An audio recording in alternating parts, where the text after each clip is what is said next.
It's time for our year-end review and prediction show. Ted is here to review our predictions from last year, and we'll give you our predictions for 2024. Let's begin. This is Debt Free in 30. Ted, welcome Here's back. Your host, it is time Doug for our Hoyes. annual year-end review show and predictions for 2024. How exciting. This is my favorite show of the year, of course, because it's all numbers and everybody tunes in for it. And wild speculation. Well, yeah, and you say that, and it's actually true. There's a bunch of people. I mean, this is not like our typical show where we're giving, personal financial advice. Right. It's more of a big picture thing. Pretty much it's all of our competitors. All our competitors, a lot of the creditors are tuning into this too to find out what's going on. So hello to all of you. If anyone wants to sponsor the show, let us know. Absolutely. If you're It's been a running gag this year. If you've seen more than one show, you know that. For 10 years, nobody has offered to sponsor us. Now, to everyone listening, if you're watching this on YouTube, great. I've got a whole bunch of charts that I'm going to be putting up and graphics on the screen. I think there's like 20 of them. I'll describe them if you're listening on the audio version, but if you watch on YouTube, you'll be able to follow along. So this would be a good time to go to YouTube, type in Debt Free in 30, and you can watch it there. Now, why do you and I do this episode? Number one, ego. Right. I have a big ego. I also like looking at numbers, and I want to know what's going to happen so we can decide what to do with our business, which is called Hoyes, Michaelis and Associates. Will we be busy or not? That's why we're doing it. Now, for you, the listener, you're like, we don't care if you're going to be busy next year. That has nothing to do with us. Yes, but will what's going to happen in the economy have an impact on your financial life? Should you ask for a raise at work? Should you be looking for a second job? Should you be buying a house? Should you be renting? What's going to happen? But there's another reason we do this show, and that's because I strongly believe if you aren't willing to predict the future, you don't really understand what's going on, and therefore people really shouldn't be listening to you. How can you set a goal for anything if you don't have a plan to get there? And that's kind of what this is all about. Now, of course, no one can perfectly predict the future. Right. But you should at least be able to describe your thought process. Here's what I think is going to happen. Show your work, and that's what we're going to do today. Now, last year, good old show number 434. Right. Remember it as if it was a year ago. Yes, indeed. We made some predictions. Let's see how we did. So I'm going to play 6 clips from last year's show, and you can see what we actually predicted last year, and then you can decide if you should keep listening to this show. So here we go. Let's go to the first clip. This is a clip where we discussed what we thought would happen with inflation. So here you go. What did we predict? This is from last year's show, and you can tell because last year I was wearing a red jacket. This year I'm wearing a dark one. Just so you know. So here you go. This is from last year's show. My first assumption, which I was completely wrong on last year, but my assumption is that inflation has peaked. That's my assumption. And again, I know I was wrong, but I'm going to repeat my prediction that inflation will be lower next year than it is this year. It's just under 7% now. I'm thinking, 2, 3, 4% by this period next year. So I think inflation has peaked. Okay, so there you go. My prediction last year was that inflation had peaked. And if we skip ahead here, I'll see if I can actually figure out how to make this thing advance. You can see that, in fact, when you look at the chart, I said that inflation would be 2, 3, or 4% around October 2023. And the year-over-year change in October 2023 was 3.1%. There you go. I think I kind of nailed that. That's what I think. Okay, let's see what did Ted say last year. And again, you can see that last year Ted was doing this remote. I don't know, somebody had COVID or something. I can't remember what That's the Guelph reason office was. In the background. So Ted was in the Guelph office. That's how you can tell if you're looking at the live stuff. Here's what Ted said last year. There's still room for inflation to go up a little bit. I don't know that it'll go up in January or February, but by this summer, because of some large collective bargaining agreements with, public employees, I think inflation is going to go up a little more. And maybe by next Christmas, we're back at that 5% level again. I like that 5% number. There you go. So your prediction for 2023, by the time we do this podcast next year, we're back down to a 5% inflation level. And I'm thinking it's lower than that, 3 or 4%. Right. Well, so Ted, last year your prediction was high for inflation. Didn't quite get to where we thought it was going to be. But again, I think we were in the ballpark. Okay, the next thing we talked about was interest rates. So let's play the clip about what we thought was going to happen with interest rates. Now, my second big picture assumption is that interest rates are close to peaking. And I think on the long end, they've already peaked, 5-year, 10-year bond yields, whatever. I think the Bank of Canada and the Fed may raise rates one or two more times early in 2023. But it's obvious to me that we're in a recession. So at some point in 2023, they're going to have to stop raising and then, in other words, hold steady. And then I think by the end of the year, they will have had to start lowering them. Okay, I didn't exactly nail that one, I don't think, for a few reasons. And again, we can put up on the screen here. This is what the Bank of Canada actually did in 2023. So I said, I think you said, there's certainly we're going to raise in January, which they did, 1/4 point. Mm-hmm. They raised again in June and July, right? But they did not lower them, and there was nobody declared a recession last year.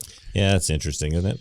Well, whether technically did they not have one? I mean, well, they've got some pretty funny rules. I guess yes. We can assume that the rules were wrong. Let's go with that as opposed to being wrong. Now, in my own defense, here's how I think. Even though I got the prediction wrong, I'm going to justify that I think I got it right. If you look at the Canada 5-year government bond yield, which is what everyone looks at every morning. Well, I'm maybe the only one, but this is what directly impacts 5-year mortgage rate. So that's why this is an important chart. And you can see that it peaked in October at just over 4.4%, and by mid-December it was well below 3.3%. So that is absolutely a big drop. And even more than that, let me highlight this Twitter post or X post or whatever we call it that I posted on October 10th.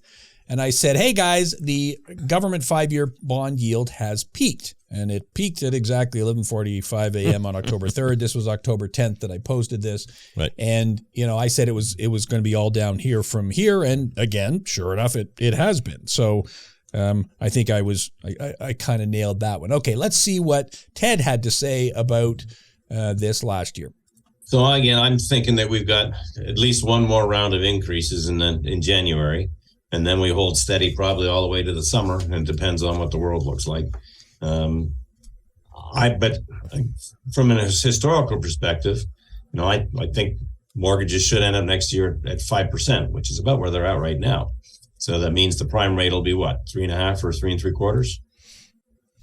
Well, again, not exactly right, but also not exactly wrong. Not totally wrong either, which is what makes this kind of interesting. So, obviously the Bank of Canada rate is 5% now. We already looked at that chart. Yep.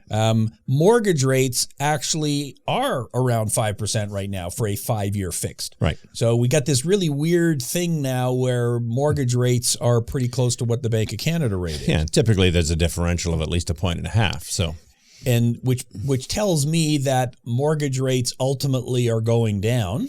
Yeah. Now, if we looked at the 1-year rate, though, we're still talking at 7%, right? Well, I don't know if it's 7%, but yes, there's 6.5. There's certainly a difference between 1 and 2 and 5 and 10 and all the rest of it. So it doesn't look as strange that way. So again, I think we were directionally accurate. So okay, let's go to the really the only predictions that matter, and that is the insolvency rate. So let's play the clip from last year. So my prediction is that October 2023, which will be the last numbers we'll have access to when we do this podcast next year, as compared to October of 2022, which is the most recent numbers we have as we're recording this, consumer insolvencies in Ontario will be 30% higher than what they are today. Oh, okay. That's a pretty interesting prediction. How did we actually do is the question. So, well, here you go. There's the chart. Consumer insolvency growth in October, which is, as we're recording this in December, was up 29.5% in Ontario compared to the previous October. Right. Now, is that not nailing it, Ted? Is 30% not very close to 29.5%? I would, depending on where you draw the line. Exactly, sure, it's very close. So was I predicting for the whole year or just for the month of October? Let's not get into any detailed discussion. Right. So let's see what you said last year. So I think in April, when the federal employees go back to work for 2 or 3 days, the government will announce that by Labor Day, they've got to go back to work for 4 days a week. And then October, 30%. Sure. I think we're going to be back to pre-pandemic levels. So I don't know if the government employees have had to go back 4 days a week. Nobody's ever going back to work 4 days a week. I don't think that actually happened. But, and you also said we were going back to pre-pandemic levels. That did not quite happen. Yeah, we're a little shy. We're a little shy of that. I mean, you were close, though. In October 2023, there were 3,911 consumer insolvencies filed in Ontario. In October 2019, which, of course, would be the period before the pandemic, it was about 4,250. But if you want to, get your prediction closer to the pin here, in October of 2019, there were 22 business days. In October 2023, there were only 21 business days. So if you adjust it for the number of days, you're only 3.6 off. So that's pretty good. Okay, now that's enough history. Let's talk about what's coming up for next year. So we're assuming we haven't lost anybody because we were close enough last year that this is worth listening Exactly. to. It's worth That's what listening we're telling to. you, folks. Now, of course, I'm going to put a link in the show notes to last year's full show. So if you want to go through and listen to every single prediction we made, I mean, I think there were things I said about unemployment that have not come true. It's not as high as I thought it was going to be. But do we really need to rehash the past, Ted? Probably not. I don't remember. Did we pick on Elon Musk last year? We might have. I don't think we did, but maybe we did. So okay, let's talk about what's coming up because that's, I think, of more interest. Of much more interest. Yeah. So, and again, it's not the predictions themselves that matters. It's the thought process. What are we looking at? So the big topic in 2023 was inflation. Everybody was talking about that. Right. That's how the government was justifying all of these rate hikes. Well, there you go. And that's why, exactly. That's why the Fed in the U.S. and the Bank of Canada and Canada was doing that. So as everyone knows, inflation went way up in 2022. I've put the chart on the screen there, and then it fell in 2023. But let's break it down a bit. Here is a chart showing the change in the consumer price index for the two key components that everyone cares about, which is food and shelter. And so, although the pace of inflation is slowing, the impact on household finances remain high. Now, this is a point we should highlight. If inflation drops from 8% to 3%, does that mean prices go down? Not necessarily. It means the rate of increase is slower. So prices are still going up. They're just not going up as fast. And prices. The assumption is prices are going up across the board. But. Right. They're just not going up quite as fast. So when you break this down, so food, you like to eat food, don't you, Ted? This is the percentage that we spend on food as a percentage of our disposable income. It's going up. And again, not surprising, if food costs are going higher and my income is not going up as fast, then it's going to be a bigger number. The other big one that we spend money on is housing. And again, this looks pretty bleak to me. Because housing costs as a percentage of disposable income were up to about 25% in the first 3 quarters of 2023. And again, this is across the entire and except for that, the COVID drop there, it's going up. Yep. If you go back to 2012, we've kind of got a trend, but we are now at levels we have not seen since 1996. My chart, I didn't put the chart going all the way back there. Right. So, okay, now this is the obvious question for you, Ted. If my major expenses like food and housing are going up faster than my disposable income, how do I bridge the gap? What do I do? Right. Well, so if your expenses are going up faster than your income, you tap into savings and then you tap into credit. And I have not put the savings charts up here because we've talked about them in recent episodes, but the savings rate is going down. And we knew that was going to happen. Which you had predicted. Right. And the other thing you predicted was that, yes, in fact, debt would go up. Well, here's the chart. Right. You said that credit card debt would be higher than it's ever been. And yep, you're easily right on that. You can see that credit card debt was increasing for many, many years. Then we hit the pandemic and it dropped. But then we've gotten back and we're higher than we've ever been before. And it's just going to get higher. You could draw a line from 2013 to today, and it's a straight line up. There was a bit of a blip there for 3 years. Right. And in fact, in the most recent month that we've got, I believe it was September of 2023, Canadian household credit card debt hit over $100 billion. Never been that high before. That doesn't sound like a good news story to me. That's certainly not encouraging for anybody. But debt isn't the problem. It's, can I service the debt? Well, you're falling back on cash is king. Can you make your payments? If you got enough money, then maybe you don't worry about the debt. You should, but that's a different conversation. Yeah, back when mortgage rates were close to zero, it didn't matter if I had $1 million mortgage because not a big deal. Now we're talking about credit card debt. Has credit cards ever had zero interest rates as far as you recall? Sure, for promotional purposes. Yeah, for 2 months. Here, use this card. Up, too late. But now it's, obviously they're more like 20% is what a typical thing is. So here's an interesting chart. This is the non-mortgage debt service ratio. So this is how much of your debt, how much of your disposable income are you using to service your debt? To service your non-mortgage debt. And you can see that, well, it was, pretty high going into 2019. We had the big deleveraging during the pandemic, but that number is increasing again. So obviously not good news. Now, here's another chart that kind of blows me away. This is the percentage of loans that are in arrears. And this is a chart you kind of want to look at. So switch over to YouTube, check the timestamp, come to where we are. We've got each of the different types of borrowing: mortgages, auto loans, credit cards, HELOCs, unsecured lines of credit, and installment loans. Now, there's not very big arrears on mortgages. In fact, it's pretty close to zero. You pay your mortgage because you don't want to lose your house. That's the first thing you pay. Yep. And so when someone comes in to see you, almost always they're up to date with their mortgage and their rent. And so same for mortgage then for the HELOCs, because they're basically the same thing. And the HELOC default rate is even lower. Even lower. Now, credit cards, as you can see, the delinquency rate is higher and has been increasing over the last few quarters. But then we've got installment loans. Right. So what is an installment loan? What are we talking about there? So it's an unsecured debt. Basically, it's a cash infusion to you that you repay. Well, some of these guys, it's 49% interest. What's your favorite kind of installment loan? A payday loan is my favorite type of installment loan because you only got 2 weeks and you're paying 360% interest. Yeah, and the significant rise in past due installment loans is worrisome because delinquencies for installment loans in the third quarter of 2023 were 2.4 times the previous low of less than 1% in Q4 of 2017. Like credit card debt, insolvent debtors are heavy users of high installment loans. Well, we know that because we do our Joe Debtor study every year. And it's their last resort, right?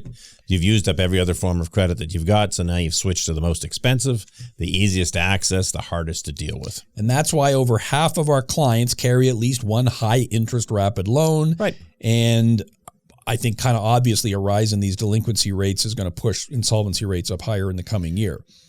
And as I said at the start, I was talking to some creditor representatives last year or in the last week, and they said, yep, we certainly see this coming. Yep. So now we skipped over real estate, which of course is everybody's favorite topic. So here is the Hoyes Michaelis Homeowners Bankruptcy Index. What does this chart show us? What's the point of this index? So this is the percentage of our clients that actually own homes. That's pretty straightforward. Right now is virtually nobody. Well, it's not nobody anymore, but we're up to 4% now. It was virtually nobody last year, and now it's climbing again. I think there was a couple of months in the summer of last year where it got down to zero, but back in 2011, it was around a third of our clients. Right. Again, completely understandable because back then house prices weren't anywhere near as high. If you had a few $1,000 worth of equity in your house, no big deal. You do a consumer proposal, all is good. Right. So what do you think this chart's going to look like next year? Well, it's going up. I mean, between the emphasis on refinancing, all these interest rate hikes have now had enough time to flow through to the marketplace. And so people that have mortgages at 2% are now renewing at 5.5% and 6%. And that's an extra $1,200-$1,500 a month to their payments, and it's got to come from someplace. Are you saying there's a time lag? There is a time lag. That's going to come up later in the show. Right. You're right. Mortgage rates, we already talked about that, Bank of Canada interest rate and so on. But there is a time lag. So even if the Bank of Canada was to lower rates tomorrow, there'd be a reverse time lag. It just doesn't stop. It doesn't convert itself automatically. And you're still, even if they reversed them at the same rate that they increased them, it would still take that 18 to 24 months to flow through. And so you've got all these people that have renewed in the last 6 months that are going to renew in the next 6 months that are still at those very high interest rates, what they're used to. Yeah. So if they lowered rates 1 percentage points in January or February, it would make a difference, but it's not going to make an immediate difference, and it wouldn't be enough to solve the problem that's coming our way. Well, and if you look at the mortgage debt service ratio, so we looked at the other one. Yep. This is just the amount of your disposable income that goes to mortgages. Again, this is no surprise at all. It's going up. Right. If interest rates are higher, and you're going up faster than your disposable income, again, not a surprise. And if I'm having trouble making my mortgage payment, what do I do? Well, I borrow it with other forms of credit. Well, and remember that this chart is a little deceptive in that a third of Canadians don't have a mortgage. Yeah, these are the people. Exactly, these are the people who, if you don't have a mortgage, you don't have to worry about what the interest rates are. Then your service ratio is zero. And if you locked in your mortgage 3 years ago, you don't really care what rates are today because I've got 2 more years till it renews. Right. You might be okay in 2 years. Well, so let's talk about new mortgages then. Right. So here is a chart that shows the share of all new mortgages with a debt service ratio greater than 25%. Youch. Yeah, youch is that exactly. So it's like almost a third of mortgages now are carrying a debt service ratio greater than 25%. That's why you may not remember, folks, but when you went to get approval for your mortgage, they wanted you to have a 40% debt service ratio for everything. So that was how much can you afford to pay towards your mortgage? So a third of everybody is pushing up against that ceiling. Yeah, which is why we see that, a further risk factor for future homeowner insolvencies is over-leveraged home equity. That's exactly what this chart is showing. And again, it's not the size of the individual's mortgage payment relative to their income that dictates whether they'll file insolvency, but rather the amount of equity they carry relative to all their unsecured debt. Right. When that gets out of balance, we got a problem. So a homeowner with sufficient home equity can cover unsecured debts. So when is it then that a homeowner decides, you know what, I got to file a proposal? What are the things that are going to cause that decision? So first, servicing the debt in its natural form, which is credit cards, lines of credit, installments, loans, the interest rates they can be ridiculous. And so it becomes a cash flow problem. If you can't get approved for either a home equity line of credit or to remortgage, refinance your house, then you've got to find another way to deal with that. And the cost-effective way is to simply put yourself in a proposal, even if you're repaying 100 cents on the dollar, because the interest on that proposal is going to be significantly lower than what you're paying at the market rates. Yeah. So if house prices come down and I'm now at a position where I've got, $30,000 worth of equity in my house, but my unsecured debt is $60,000, right? I could do a consumer proposal where I offer to pay back 30 or some number. Some number there. And whatever I'm paying on the proposal at zero interest, that's going to be lower than the $60,000 or the interest on the $60,000 I had. So that's, and you've already said it, you predict that next year we will see more homeowners filing proposals. Yes. Because they kind of have no we're other choice. We're somewhere at the 4% of our clients now. I think that's going to be closer to 10 by the summer. There you go. Another prediction. I'll play the clip next year. We'll see how we did. This is a chart that shows mortgages with an amortization of greater than 25 years. Yeah. And again, it's like, whoa, that's a pretty high number. And we're back to levels that we haven't seen since 2016. So that's, again, probably not great news. So, okay, let's push forward with our predictions. And again, I want to show you one more chart. And this is the federal government deficit. So the federal government is predicting a budget deficit of $40 billion for this coming fiscal year. Fiscal years, I think, end March 31st. So correct. It's always, so this is the fiscal year ending in March 2024. It was $90 billion last year. It was $328 billion during the pandemic period of 2020 to 2021. That's still a very big number. And it just like the inflation rate, it doesn't, the debt is still getting bigger. Like it's not that we're paying down the debt; it's just not getting as big. That's a very good quickly, point. Right? Yeah, the deficit is smaller, but the debt keeps going up. Now, one of the charts that I like, and nobody else likes this, so you might want to skip ahead for the next 3 minutes because this next 3 minutes is for me and nobody else. Right. I am of the view that if the government spends more money than they bring in, they have to get the money from somewhere. That means they're either borrowing it or printing it. Right, one or the other. And what that does is increases the money in circulation. And for the purposes of this discussion, I'm going to be talking about M2, which is a specific measure, which includes the cash you got in your pocket, the money that you got in the bank, checking accounts. And savings M2 accounts, chocolate or peanuts? No, this is just money supply. So here's the chart that shows M2 growth. Okay, well, this doesn't surprise anybody. There was a huge spike in 2020, which is the big spike at the end of the chart there. That's when CERB and all the government benefits for business and everything were going out. The government was getting money into the economy. And then when they stopped doing all that, boom, down it went. We that impetus wasn't there. Yeah, it was still rising. Still rising, but not rising as fast. Quickly, right. And for all of these people watching who are economists, I know that I'm oversimplifying this, okay? It's a half-hour show, people. I know that money isn't just created by governments. I know that banks can lend money into existence. I know what fractional reserve banking is. I get all that. I realize M2 isn't a perfect measure. And you got to look at money velocity and a whole bunch of other things. But it's easy to understand. That's and it works. right. Okay, just work with me here. So, again, more money out there, more inflation. But you already said the magic words today, and that is time lag. Yep. So here's a chart that shows the rate of inflation. I'm using CPI growth here. Mm-hmm. So on this chart, the orange line is the inflation growth, and the blue line is the money supply growth. And what you notice is money supply peaks, and then inflation peaks a while later. Sure. That kind of makes sense, right? Supply and a demand. Well, there's a time lag to it. And the time lag is about 16 months. So if I take that blue line and shove it to the right 16 months, hey, everything lines up. Look at that. Mm-hmm. So what that tells me is that because the rate of growth and the money supply is shrinking, that means that the rate of inflation will also shrink.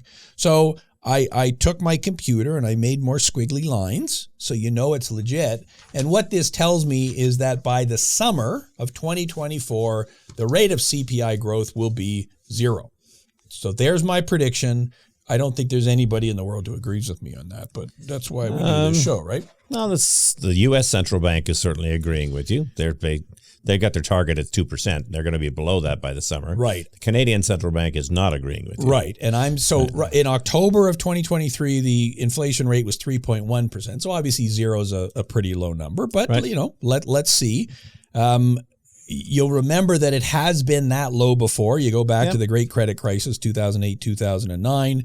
I'm thinking it's because it will be obvious that we're in a recession at that point. Right. Now, I said the same thing last year. That's true, you did. So what do you think? Are we going to see a recession in 2024? So we're going to have, I think the inflation rate is not coming down between now and next summer, or at least not significantly. So I think we're still going to be at that 3% in June. But does that mean it's a recession? We won't be a technical recession again, whatever that means. There you go. So I think we will be. Ted thinks we won't be. I was wrong last year, so I wouldn't be betting the farm on anything I'm saying. So back to predictions. So my big picture predictions are inflation has peaked, interest rates have peaked. I think we're heading into a recession if it's not already here. Ted thinks it's going to be a little more muted than that. Okay, so the real prediction that everyone cares about is what do we think will happen with personal insolvencies in 2023? So I'll give you one more chart to look at. And this, again, is from the Department of Obvious Department. The blue line is the net borrowing rate, and the orange line is consumer insolvencies. We've got this on a 12-month lag. Right. So what this chart tells you is what? Well, it tells you that the more you borrow, within 12 months, the insolvency rate is going to increase at the same rate of borrowing. Is anyone shocked by that? I don't think so. So yeah, we're funding more we're borrowing more to fund essential living costs. We get over levered and boom, the rate of insolvencies go up. Right. So, okay, my prediction is insolvencies are going up. There you go. Pretty safe number. I didn't give a number. So that's the clip I'm going to play next year. Insolvencies are going up. I don't see how I can possibly be wrong on that. The bigger question is by how much? Mm-hmm. So I am going to go with 30%. Okay. Which that's pretty much the same number I said last year. So I'm saying the same rate of growth. It's going to continue. So what do you think? Right. And I'm very comfortable in that same range. I mean, I don't see any indicators for a reason for it to be slowing down. I also don't see it accelerating either. So let's talk about this accelerating, because obviously I'm predicting that it will continue at the same rate. Right. But I can give you a few reasons why it could accelerate. Number one, real estate. Yep. So if we start seeing people actually leaving their homes, giving it back to the bank. If we see deflationary pressures on real estate prices, then interest rates are still high. Yep. And I think that's exactly what we're going to see, because in my humble opinion, the Bank of Canada, the Fed, they're always wrong. Your prediction is they're opposite of whatever they say is going to be right. Well, and their predictions are never right. Right. And again, we're not going to go into this, but if you want to go to the Fed, you can take in the U.S., you can take a look at their dot plots where they predict what interest rates are going to be. Every single time they're wrong. Every single time. So if they say that, yeah, we're going to, hold things steady and then maybe start lowering next year, that probably means tomorrow they're going to start lowering. That's just what it means. Yep. So I think that they will be forced to lower rates. And whether they should or shouldn't, that's not what we're here to discuss. Right. We're just, what do you think is going to happen? I think they're going to be forced to lower rates, but they will do it too late. And as a result, house prices, asset prices have gone down. But you are also of the opinion that they did it for too long this time anyway. They got it wrong. Well, clearly. Yep. I mean, it's kind of hard to argue with that. And again, I'm not saying what they should or shouldn't do. I mean, if I was a stock market investor and if this was an investment show that you were all paying $1,000 to watch, I'd be saying, I think January and February, we're going to see boom times because they're going to hint that they're lowering and everything's going to be great. And everybody will stay in the market too long, and in March they're going to get screwed. I do not think I would be betting the farm on any of this. So real estate is one wild card. If prices drop faster than what everyone thinks and people start handing the keys back to their house, then that could bump up the insolvency rate. Unemployment is another one. It's going up, but it's still relatively low. Yeah, the participation rate is still lower than it used to be too, though, right? Yeah, but it is increasing, particularly amongst older people, because I can't afford to retire. Right. And then the other wild card, we have a federal election in the U.S. in November of 2024. Yep. Whether we have one in Canada or not, I don't know. Based on the polling right now, no, because they'd lose. Yeah, exactly. Why would you encourage one? Now, there has to be one, I think, by 2025. Right. So if I'm in power now, either in the U.S. or Canada or anywhere else, I want to set things up to be looking good for when the election is. Right. How do I do that? Well, so you prime the pump. You prime the pump, baby. You start spending money. So, okay, we're going to increase the climate action incentive payment. We're going to do this. We're going to do that. Now that then has inflationary pressures because there's more money available. So yes, and I believe that when we're doing this show 2 or 3 years from now, I'm going to be predicting, inflation rate. I hope it stays under 20%. It won't be that bad. But I'm not saying that for the next 6 months. Right. Obviously, I'm saying it goes down and then it goes back up. So none of these predictions I'm making are cast in stone forever. We're just looking forward. So it could be that we could see some other factors going in. And what happens with wars and everything else, I don't know. Yeah. I just don't know. So let's assume that we're either right or wrong in our predictions. Pretty safe. Those are kind of how it goes. What advice are you still giving to someone who is watching this show? If interest rates go up, if interest rates go down, isn't the advice always still the same? It is. Yeah. And that is, live within your means. Be cautious. I mean, this is the only one really interested in what happens to you is you. No matter what other people tell you, keeping up with the Joneses is always a bad idea. If you take a more conservative view of your finances, you may miss out on some spectacular opportunities, but hopefully it also means you'll miss out on some spectacular disasters. Yeah, and I totally agree with that. You've got to look out for yourself. And just a final chart to put this all in perspective. This is the Ontario rate of insolvencies. It's a 12-month ruling average. We've got data going back to 1988. I think I'm the only one who's got this data, but you can see that in 2008, 2009, there was a huge spike. Even if our predictions are correct and the insolvency rate goes up by 30% next year, we are still not back to the levels we were in 2008, 2009. We'll hit there in 2025. So there you go. It's coming. If the trend keeps going, and this is the number. It's not per capita. Right. The number of people in Ontario is a lot bigger than it was in 2008, 2009. So on a per capita basis, the insolvency rate still has a lot of room to go. So okay, I agree with what you're saying. I think whether we're right or whether we're wrong, the lower the debt you have, the better. Right. And so for 2024, if you can pay your debt down, then I don't see how you can go wrong with that strategy. Remember, if you're paying interest, that means you're spending money today that you're repaying tomorrow, which means you can't spend as much on yourself tomorrow.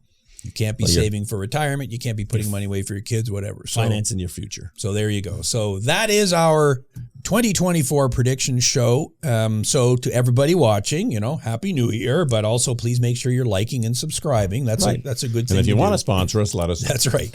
We're easy to find. Link in the show notes. Now, next week, I've got a shorter show for you. Everybody will be happy about that. You've only got to listen to me talk for 12 minutes. And I'm going to tell you why I think New Year's resolutions are basically a waste of time. I don't really see the point. So that's how I'm going to start the new year off. So again, like, subscribe. The podcast is on all the audio platforms, Spotify, Apple Podcasts, and so on. Some days you want to watch it on YouTube so you can see all our fancy charts. So there you go. That is our show for today. Thanks for watching in 2023. Happy New Year. Until next week, and I guess next year, I'm Doug Hoyes. That was Debt Free in 30.